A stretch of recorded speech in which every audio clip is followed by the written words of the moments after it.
దేవుని నామానికి స్తోత్రములు. మీ అందరికీ కూడా ప్రభు పేరిట వందనములు తెలియజేస్తూ ఉన్నాను. ప్రతి ఒక్క దినములాగానే ఇవాళ కూడా దేవుడు మనతో ఒక మంచి వాగ్దానం ద్వారా ఆయన మాట్లాడుతున్నాడు. కాబట్టి ఈ వాక్యాలు వినటం అనేది మన జీవితానికి ఎంతో అవసరము. మన దేవుడిలో ముందుకు వెళ్ళడానికి ఇవి ఒక అవకాశంగా మనం భావించి దేవుని యొక్క వాక్యాలు వినాలి.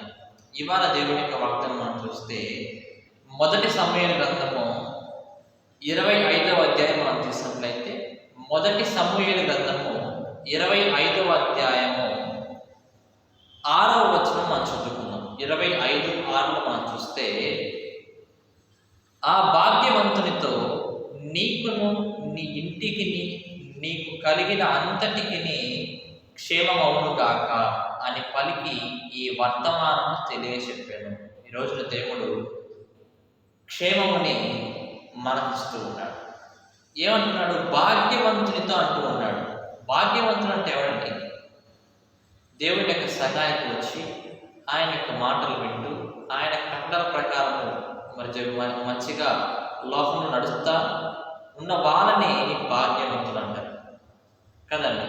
దేవుని యొక్క సంఘాన్ని విడిచిపెట్టకుండా ఉన్న వాళ్ళని భాగ్యవంతులు అంటారు.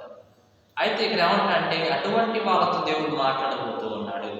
ఈ రోజున నువ్వు దేవుని యొక్క సంఘంలో లేకుండా దేవుని మాటలు వినకుండా ఉంటే కనుక నీకు నీ కుటుంబానికి క్షేమం రాదు, రక్షణ రాదు.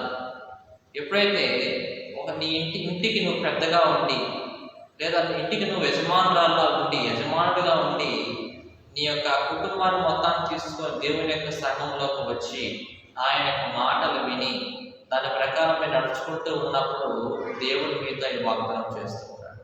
నీకు నీ ఇంటికి నీకు కలిగిన సమస్తమునకు దేవుడు క్షేమం ఇస్తూ ఉన్నాడు. అబ్రహాం విషయంలో మనం చూస్తే రోజు రోజుకి అబ్రహాం యొక్క ఆస్తి, గొర్రెలు కానీ మేకలు కానీ పశు మందలు అవన్నీ కూడా ఎక్కువ అవుతూ ఉన్నాయి. రోజు రోజుకి అవి పిల్లలు పెడుతూ ఉన్నాయి. మరి ఆ పిల్లలు కూడా పెద్ద అవుతున్నాయి. మరలా అవి పిల్లలు పెడుతూ ఉన్నాయి. వాటికి మంచి ఆహారం దొరుకుతూ ఉన్నది, మంచిగా మరి నీళ్లు అంతా దొరుకుతూ ఉన్నాయి, వస్త్రాలు దొరుకుతూ ఉన్నాయి, పని వాళ్ళు ఎక్కువ అవుతూ ఉన్నారు.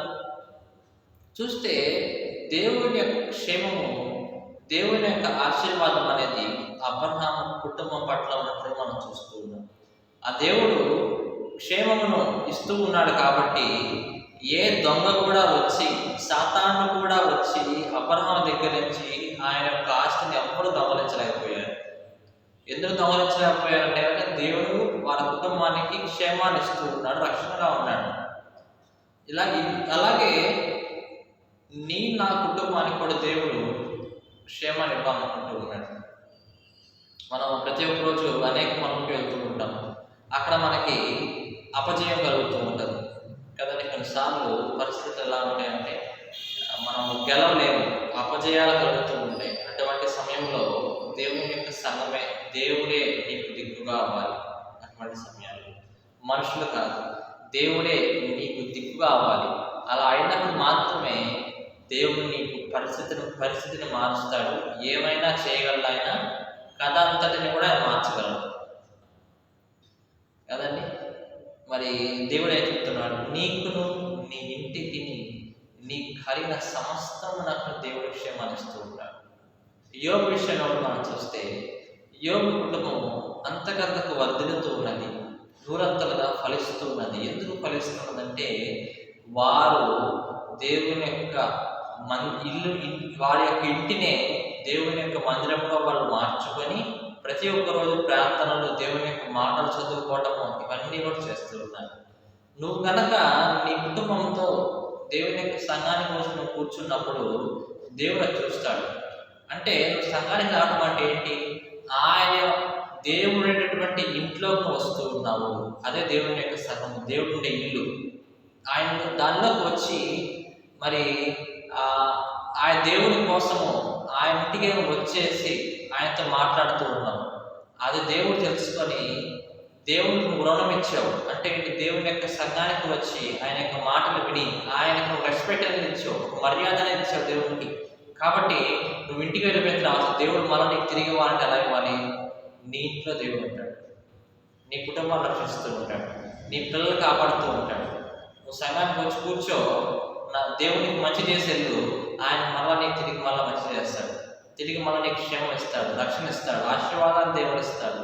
ప్రియా దేవుడు పెట్టారా, దేవుని యొక్క సంఘాన్ని మనం విడిచిపెట్టకూడదు. ఎన్ని సమస్యలు వచ్చినా, ఎన్ని ఇబ్బందులు వచ్చినా సరే.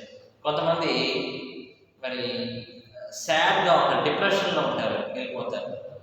అంటే మానసికంగా వాళ్ళు కృంగిపోతూ ఉంటారు. కృంగిపోయి మేము సంఘానికి రాము, మా మనసు బాగాలేదని అంటారు. అంటే డాక్టర్లు ఎవరికి కావాలి చెప్పండి? వైద్యుడు ఎవరికి కావాలి?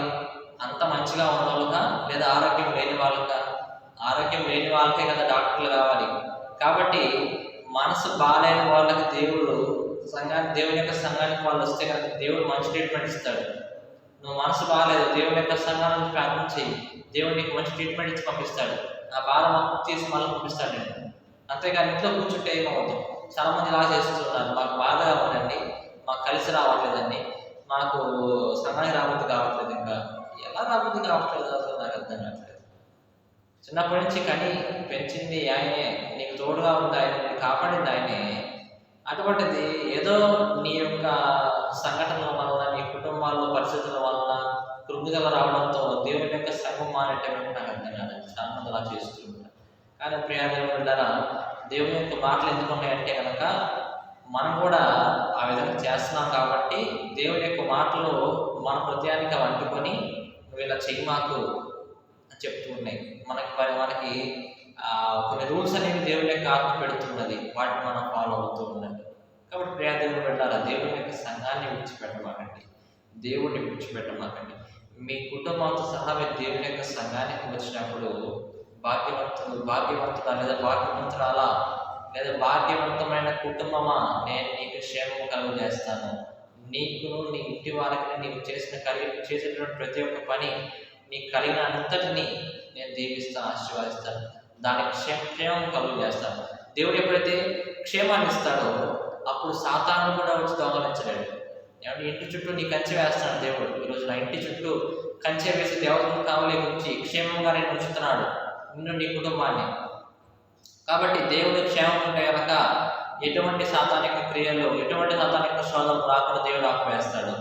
మనం చూసాము యోబు ఇంటికి చుట్టూ కంచె వేసాడు దేవుడు.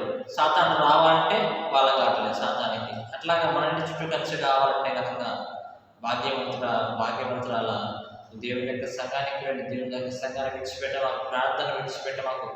ప్రార్థన ఒక్కటే కాదండి, దేవుని యొక్క సంఘంలో గడపడం కూడా మనకు అనుభవం చాలా కావాలి. కాబట్టి అలా మనం దేవునిలో ముందుకు వెళ్దాము. దేవుడి యొక్క వాగ్దానం దీవించి ఆశీర్వదించును గాక. ఆమేన్.